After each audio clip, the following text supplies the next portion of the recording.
आदाब नाजरीन, आप देख रहे हैं जेके आवाज़ न्यूज़। और हमेशा की तरह आज भी हमारा जो है फेस टू फेस प्रोग्राम जो है, आज हमारे साथ जो ख़ास मेहमान हैं वो एक समाजी कारकुन और यहाँ राजौरी में सरपंच आफ्ताब मजीद हमारे साथ हैं। इनसे आज हम कुछ पंचायतों को लेकर कुछ बात करेंगे और कुछ इनकी अपनी ज़ाती जो पंचायत है जहाँ से ये सरपंच हैं इस वक्त, तो कुछ उसकी भी बातें करेंगे डेवलपमेंट को लेकर। आफ्ताब जी, सबसे पहले तो आपका जो है वो आवाज़ न्यूज़ में जो खैर मकदम है। जी शुक्रिया।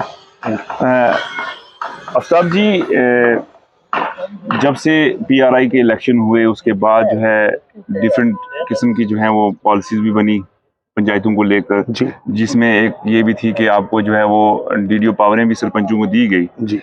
तो क्या समझते हैं कि जो डीडीओ पावर सरपंच को मिली, ये कहीं ना कहीं दुरुस्त फैसला था? क्योंकि आप खुद सरपंच हैं जी, ये दुरुस्त फैसला था सरकार का या इसमें कोई कोताही रही?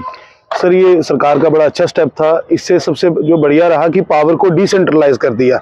जब 2014 में एक एमएलए होता था और उसके 3-4 वर्कर होते थे, तो आम जनता जो है, हर गांव जो है वो टच नहीं था हो सकता एमएलए से। उसके पास 1 करोड़ रुपया एमएलए साहब के पास, तो कितने लोगों को देगा? आगे 2-4 वर्कर होते थे, तो वो एक बड़ा इन्फ्लुएंस लोगों पे डोमिनेंसी रहती थी, जिस वजह से आम जनता का काम रुकता था। जब डीडीओ पावर हुई तो सरपंच को अकाउंटेबल बनाया गया। जैसे आपने भी मुझे कहा कि आप डीडीओ भी रहे हैं, आपके पास पैसा भी था, हर चीजें थी, अकाउंटेबिलिटी भी है।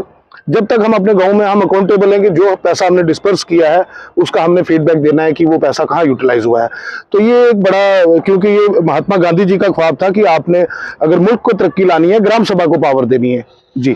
तो आप नहीं समझते कि किसी हद तक जो सरपंच थे उन्होंने इस चीज़ का मिसयूज भी किया है? क्योंकि सभी तो आफ्ताब मजीद है ही नहीं, या यंग और डायनेमिक जो अपने पंचायत में काम कर रहा है।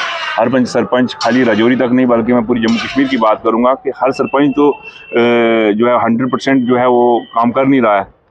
देखिए सर, इसमें काफ़ी सारी चीज़ें आती हैं कि जैसे एक सरपंच है ना, उसको अगर कहा जाता है कि सरपंच ही, जैसे आपको पता है सर कि जो सिस्टम में कितनी सारी चीज़ें हैं कि जो बियॉन्ड द कर्टन्स चीज़ें रहती हैं। सरपंच ने जब कोई पेमेंट करनी है तो बाकायदा उसने एक बिल होता है उसके पास जिसपे वो पेमेंट करेगा, बाकायदा एक फोटोग्राफ होता है। और सरकारी मुलाजिम, 5 मुलाजिम इन्वॉल्व होंगे सरकारी, तो एक सरपंच होगा तो 6 बंदे मिलकर वो पैसा निकालते हैं। तो लिहाजा जितना सरपंच अकाउंटेबल है उतना वो लोग हैं। और सबसे जो बड़ी बात है इसमें कि जो जनता है वो खुद मुख्तियार है, और जनता आजकल ट्रांसपेरेंट है। एमजी नरेगा का 1 रुपया भी वो है जो ऐसा नहीं है जो आपके मोबाइल में नहीं दिख सकता है। उसके बाद 14 फाइनेंस के पैसे हैं, वो भी एक बाकायदा लिस्ट आती है कि ये पैसा कहाँ है। तो गांव के लोगों को ऑडिट करना चाहिए। जैसे मुझे पता है कि मेरे पास बैक टू विलेज के पैसे आए थे 9,80,000। मैंने 3 हैंडपंप निकवाले, जिनमें से मेरा 1 हैंडपंप ड्राई निकला, 2 में पानी आया। अब उनमें वो लोग आए, उनने अपना पैसा लिया, 1-1.5 लाख हमारा वो रह गया जो ड्राई था। तो साफ सी बात है, सामने है सब। तो ऐसे ही 14 फाइनेंस का भी है, उसमें भी जो काम हुए हैं वो सबके सामने है। तो लिहाजा सर कहीं ना कहीं सरपंच ने अगर कुछ किया होगा तो देखिए सर, सरपंच भी 3,000 रुपये का मुलाजिम है, सरपंच की फैमिली है। उमर सर, मैं बताऊं कि आज सुबह मैं अपने माइंड में कैलकुलेट कर रहा था कि एक मजदूर है जिसकी 600 रुपये दिहाड़ है। वो मजदूर सुबह से लेकर शाम तक मजदूरी करेगा, और जब हर रोज उसकी दिहाड़ लगेगी नहीं, 1-2 आप तोड़ो, अगर 600 के हिसाब से आप लगाओगे, उसमें 18,000 रुपया उसका महीने का बनता है। आप 15,000 लेके चलो कि वो 15,000 उसको मिल रहा है। जिस तरह से गवर्नमेंट जो है आजकल बिजली पानी इन चीजों का पैसा काट रही है, तो आप कैलकुलेट करेंगे 225-30 रुपये सरसों का तेल मिलता है सर।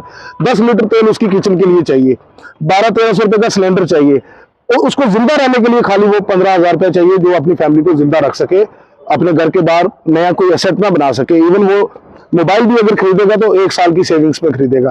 तो गवर्नमेंट को जो है वो गरीब लोगों को उठाने का कुछ प्रयास करना चाहिए। साथों साथ सर, उमर सर, आपका एक बड़ा अच्छा रहता है, मैं देखता हूँ, हम लोगों को खुद से करना चाहिए। देखिए, हम कब तक मक्की और कनक में घुस के रहेंगे? अब ये बिहार से, दिल्ली से लोग आके आप देखेंगे रेडियां लगाई हैं, गोलगप्पे बेच रहे हैं, कभी कुछ बंद बेच रहे हैं। जितना ऑर्गेनाइज्ड मार्केट है, कारपेंटर है, बुटीक का, लड़कियों की सिलाई का काम है, लड़कों का काम है, वो सब बाहर के लोग आके ले रहे हैं। हम लोगों का पीएचडी करके बंदा या ग्रेजुएशन करके वो सोचता है कि मैं पहाड़ बन गया हूँ।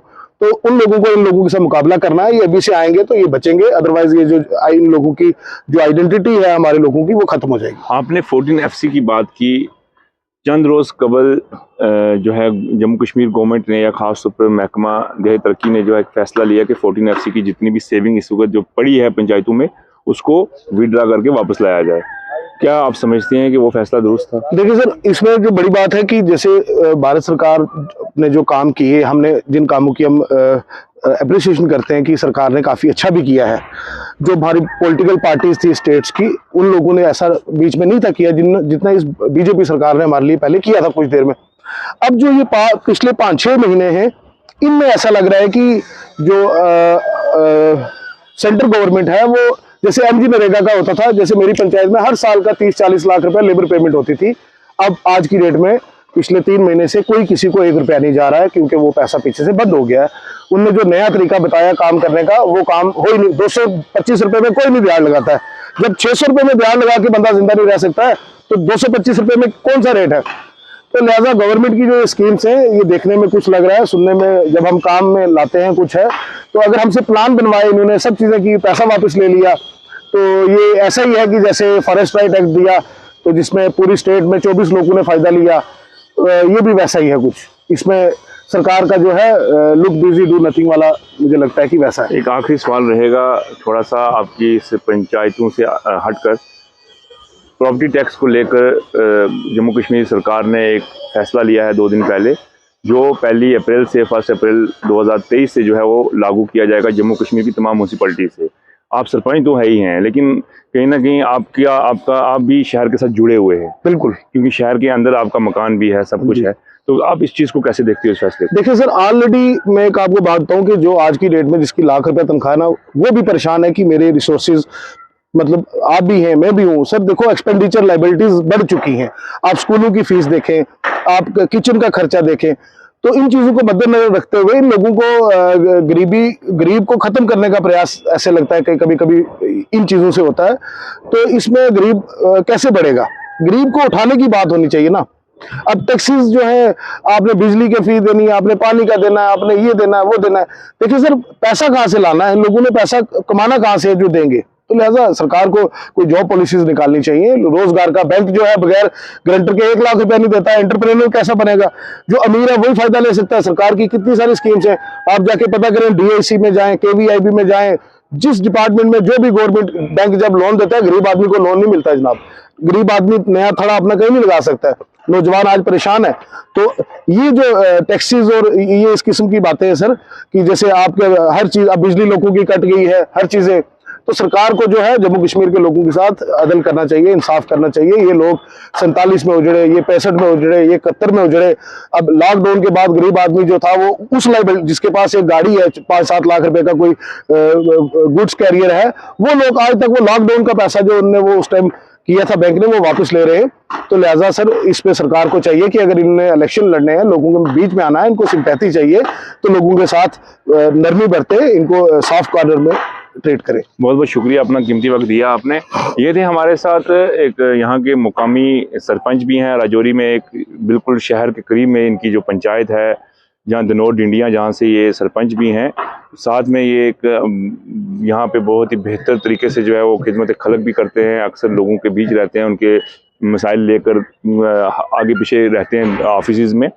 तो जल्दी हम एक नए मेहमान के साथ नया टॉपिक लेकर या मौजू लेकर आपके सामने रूबरू होंगे। हमारे प्रोग्राम को पसंद करें, कमेंट करें, हमें जो है बताएं कि आपको हमारा प्रोग्राम कैसा लग रहा है। लाइक भी करें, फॉलो भी करें, सब्सक्राइब भी करें, तब जाकर हमें एहसास होगा कि हमारे फॉलोवर्स, हमें देखने वाले वाकई में हमारे चैनल को हमें प्यार करते हैं।